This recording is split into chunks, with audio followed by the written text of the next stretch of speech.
Hello everyone, thanks for tuning in today's second video. So we've done JMA Friday already. Let's take us into the second half of February. You can find it on the homepage here. Just scroll down a bit more and it's underneath the link ads. I think we're looking at an Atlantic-driven pattern, certainly through the first half of February. If you want to know more about that, then check out JMA Friday. This is going to cover the next week to 10 days, and it will be reflecting that Atlantic-driven start to February. The Atlantic looks like it's really going up, not just one or two gears, but probably three or four. So real attack of the Atlantic, I think, over the next week to 10 days. And I'll get on with all the detail in a second. Before I get on with that, just say about the ads. I'll just mention them. There's links to articles on all the pages. If you have a browser, use to click through the links, you're going to help us to pay for our website. And thanks very much for doing that. Just starting off with the situation we've been talking about over the past few days in the stratosphere, the sudden stratospheric warming, or I should say the stratospheric warming, because we don't know yet whether it's going to reach the threshold, the strict criteria of a sudden stratospheric warming. But it is a major stratospheric warming anyway, and it's on its way. It's happening right now. So this is from the JMA. It's the temperature at 10 HPA. You see that the black line here at 10 HPA is moving up. It's actually gone a little bit above the grey line, a little bit above average. So the next couple of days we'll take this black line up here somewhere, and it'll be interesting to see how far up the chart we get with that black line when we get through to Sunday. But it is on its way. This is how the GFS is seeing things in terms of this stratospheric warming. So this is what's going on today, 27th of January. Red colours here across Siberia starting to push in towards the North Pole. This has been predicted and forecast by the GFS model right from 384 hours away. And it hasn't deviated from this. It always was going to be the 27th of January when this started over Siberia, this warming, and there it is. It's happening today on the 27th of January, as was forecast by the GFS model 384 hours ago. If only the sort of tropospheric charts, which deal with the actual weather, were as reliable as the stratospheric charts, then it would make my job very much easier. But anyway, that warming is taking place across Siberia at the moment in the stratosphere. It continues to strengthen over the next couple of days and pushes into the pole as well. There it is. Levels off a little bit early next week for a while, then we get a second warming coming along. That one looks quite significant again on the 1st of February. And see all the time these blue colours, which are the cold temperatures in the stratosphere, they're being pushed down into the Atlantic and through into Europe as well, with these warm temperatures over top of the pole continuing.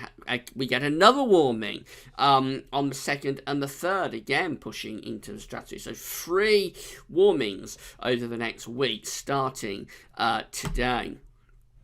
And when we get through into the early part of February, another warming there on the 5th, pushing in towards the top of the pole as well. Again, we aren't getting rid of those blue colours altogether, so we're not splitting the polar vortex, but it is very much being disrupted and being pushed around by these warm temperatures in the stratosphere. And that's how we finish up, still with generally stratosphere looking in quite a warm sort of state.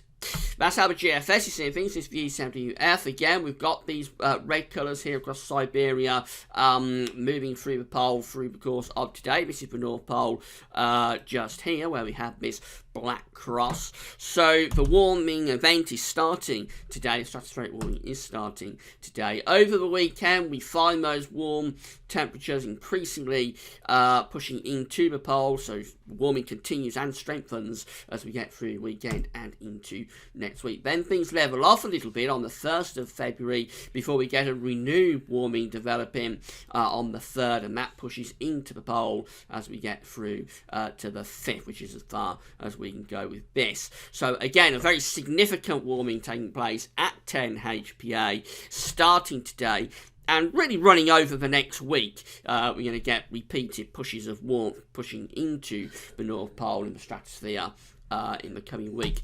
However, it still doesn't look like a technical sudden stratospheric warming, because to do that, we've got to reverse the zonal winds at 10 and at 30 HPA, and it doesn't look like we're going to do that. This is again from the ECMWF. This is from the University of Berlin website, as were those charts we were just looking at 1 HPA, which is as far as we can go in the stratosphere, right up virtually to the top of the stratosphere. We find that we are going negative with the zonal winds. So there we go. They're plunging into negative territory over the coming few days. So yes, that is a sudden stratospheric warming at 1 HPA. But to get a technical sudden stratospheric warming, have to do that, go into reverse with the zonal winds at both 10 and 30 HPA, which are these lines just here. And on those lines, we're actually staying just about, very close run thing, but just about we're staying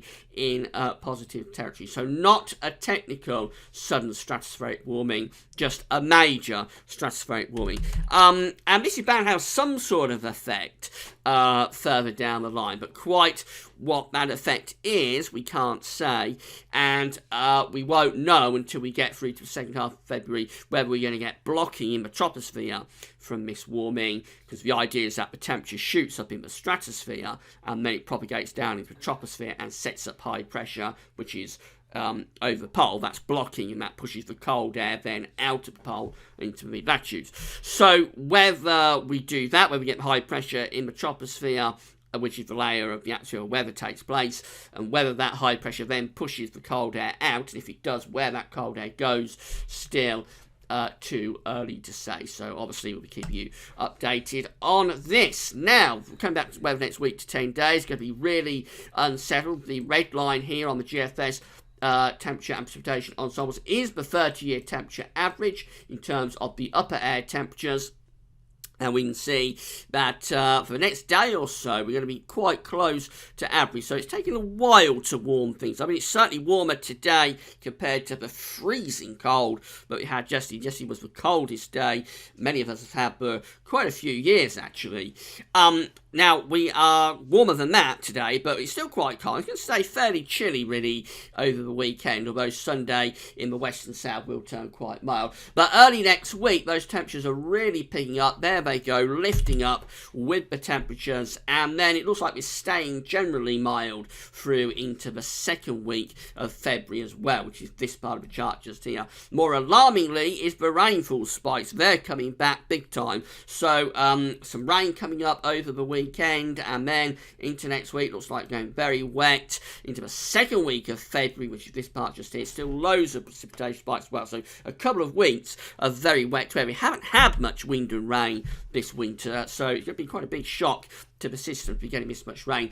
This is how much rainfall is being predicted by the GFS model in the next 10 days. This is from the weatheroutlook.com, one of their high resolution charts, and we can see that for eastern areas it's still not too alarming there, around 20 to 40 millimetres across much of eastern England, but in the west it looks very wet. So for parts of Wales and southwest England, we're seeing in the next 10 days 100 millimetres being forecast, which is around 4 inches, I think 25 millimetres to an inch, so that's 4 inches of rain in 10 days for Wales, southwest England, also northwest England, southwest Scotland coming out very wet as well. And, well, falling in such a short space of time, that might lead to the chance of some flooding across western parts of the country, actually. So, bit of a deluge on its way by the look of it, certainly for the west.